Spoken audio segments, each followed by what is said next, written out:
The Berenstain Bears and the Slumber Party.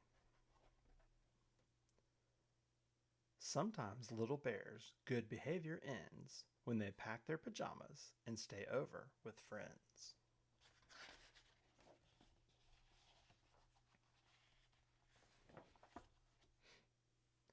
One of the most interesting things about the telephone is that when it rings, you don't know who's calling until you answer it.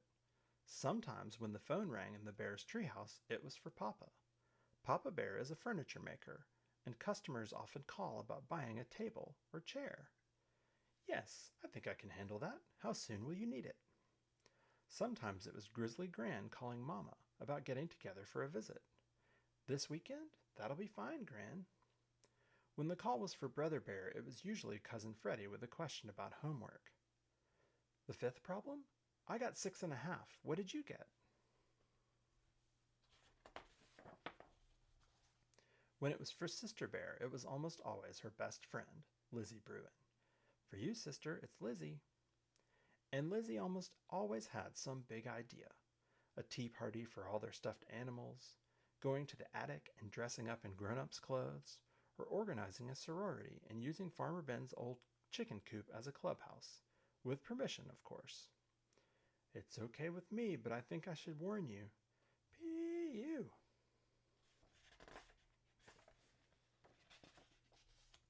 But today, Lizzie was calling with her best idea yet. A slumber party? Tonight at your house? Great idea, said Sister. Just a few of my dearest friends, Lizzie continued. You, of course, and Anna, Millie, and Queenie. Bring your sleeping bag. And would you bring your tape player? Anna and Millie are bringing tapes, and Queenie's going to teach us the latest dance steps. I don't know, said Mama Bear later. You've never slept away from home before. Oh, but I have, protested Sister. At Grizzly Gramps and Gran's, one time for a whole week.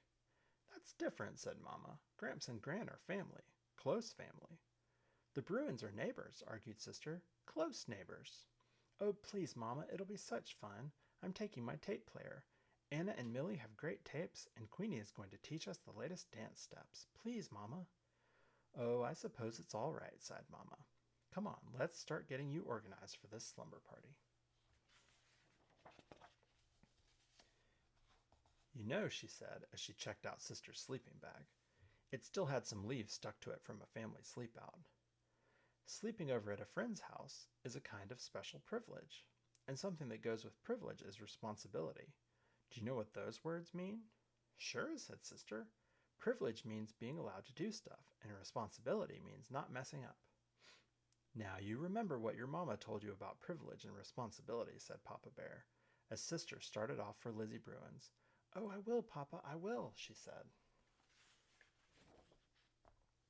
But Sister wasn't very far along the road to Lizzie's before she began thinking about all the fun and excitement she was going to have at the party. It didn't take long for those thoughts to push Mama's advice about privilege and responsibility clear out of her head. Another interesting thing about telephones is that they help news to travel fast, especially news about parties. Anna told her other friends about the slumber party, and they told their friends. Millie did the same. Pretty soon, cubs from all over the neighborhood were calling Lizzie and asking if they could come to the party. Sure, she said, but bring some popcorn or soda. We don't want to run out. Too Tall Grizzly didn't hear about the party by phone. He heard about it when he and his gang went to show Queenie his new boombox. A slumber party, he said to his pals. Sounds like fun. How are we going to get invited to a girls' party? Asked one of them. We're not going to get invited, stupid, said Too Tall. We're going to crash, boombox and all.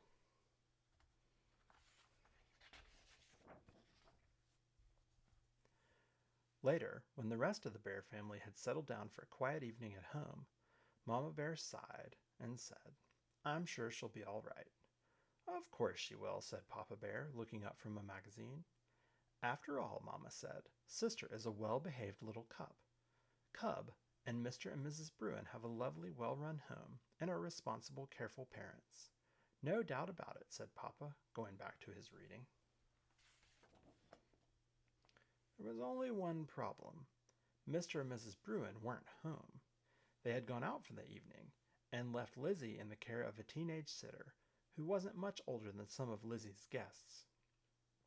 The Bruins hadn't planned on a slumber party when Lizzie had asked if a few friends could sleep over, and they certainly hadn't planned on a rip-roaring, ear-splitting, popcorn-throwing, soda-squirting party for half the cubs in the neighborhood, because that's what was happening, and Sister was right in the thick of it. The only thing that wasn't happening at the slumber party was slumber.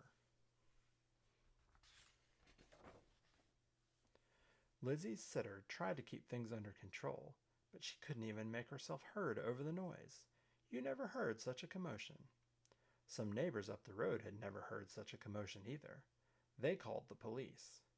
The chief sent Officer Marguerite to investigate. She reached the Bruins' house at the same time Mr. and Mrs. Bruin were returning home. Well, things calmed down pretty quickly after that. The party was canceled, parents were called, Lizzie was sent to bed, and an angry and disappointed Mama Bear came to take Sister home.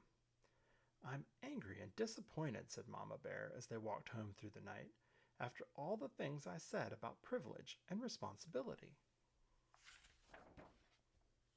Sister was grounded and sent to bed, doubly grounded, which meant she had to stay in her room for a day and in the house for a week. "A pretty harsh punishment," commented Papa Bear a little later. "Not harsh at all," said Mama. "You should have seen the Bruins' living room. Popcorn stuck to everything, soda all over the place, lamps knocked over, an absolute disgrace. And after all I said about privilege and responsibility." "Sister does have to share the blame," said Papa, "but she didn't do it all by herself. It was one of those situations where one thing leads to another and things get out of control. But you know, my dear, privilege and responsibility aren't just for cubs, they're for parents too." "Cushions all strewn about," said Mama.